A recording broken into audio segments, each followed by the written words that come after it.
Hi everybody, Coach Lena here, and I'm with my friend and fellow coach, Coach Steven, and today he's going to show us a really cool throwing progression drill.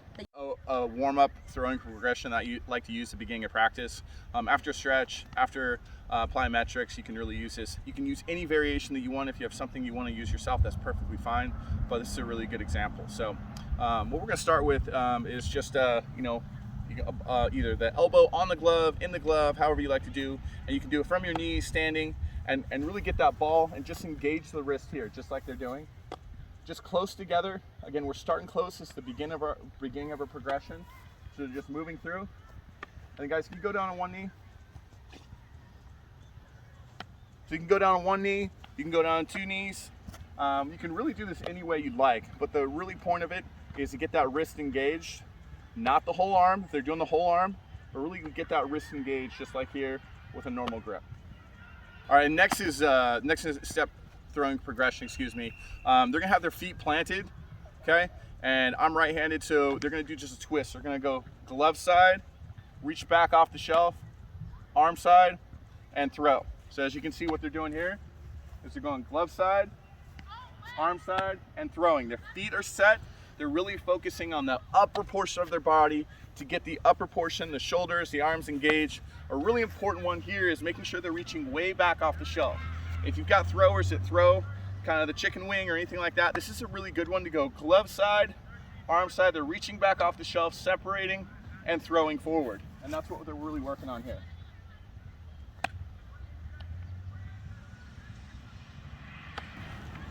Okay, next is just in the progression, so just a regular step and throw.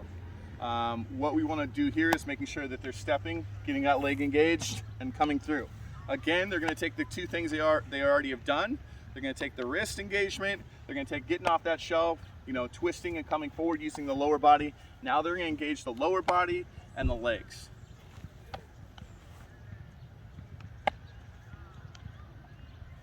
So again, what we want to focus on here is coming way back, separating, throwing forward, making sure our players are making those good throws, centralized in the chest or to the glove. All right, so as you notice with each progression, you're moving further and further back. As you have your team and one lined up on the line and the other line, what I would do is recommend is just designate one player to say, okay, move back after every 10 throws and go through it. You teach this progression once or twice to your team, especially the upper levels, and they're gonna understand, they're gonna get it, and they're gonna be able to do that at the beginning of practice. It gives you time as a coach to set the field, write a lineup, whatever you need to do.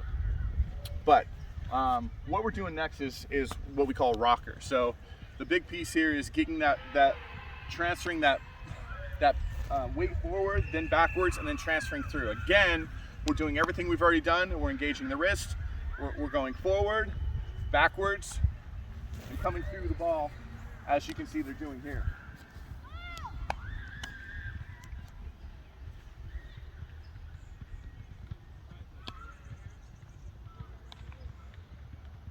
All right, next up in the progression, you can do about the same distance as you do for the rockers. It's a quick release. And the big piece here, as you can see behind me, is you really want the players kind of on the ball of their feet like an infielder, and they're coming and they're moving through, almost like a catcher drill, but they're moving through and they're ready to throw as they're getting the ball.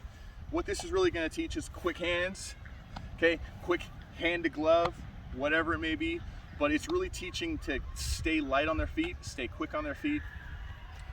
And as you get going, you can have them go faster and faster as they get this going. What you'll see is if they do this in warm-ups, you'll start seeing this in the game, whether they're playing second base, outfield, whatever. You'll see them as they catch the ball, they're turning their body as they're catching the ball. So this is a big piece that you don't want to have them overthrow it. You just want to make sure that they're coming through every time and really getting that quick turn. All right, the last one in the progression is long toss. So you want them, as long as they can get, again, different levels. They're going to throw different distances and different powers. You want to try, with their warm-up partner to match them up with someone that's, similar skill level, similar. You don't want to match up someone who's, beginner with someone who's throwing heat, right? But here the big piece is kind of shuffle step back, couple shuffle steps, a crow hop forward. And as we progress through and we get 10 throws in, again, your leader, they're going to break it down. So when I say break it down, they're going to get closer, and they're going to do grounders on the way back in. So as you can see here, you know, there's two pieces to this drill. One is the ball doesn't necessarily have to get to them in the glove every single time.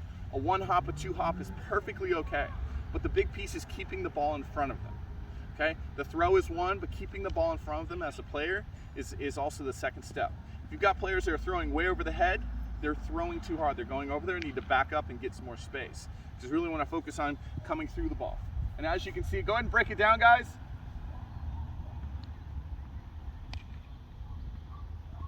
So now they're going to do grounders, you know, as they move forward. So the person who's the furthest away that's not on the baseline is just going to move in, and they're going to throw grounders and try to hopefully field them very well to each other. And they're just going to walk it in as they continue to kind of break this down until they get to the length they were with the original drill. And that's our throwing progression.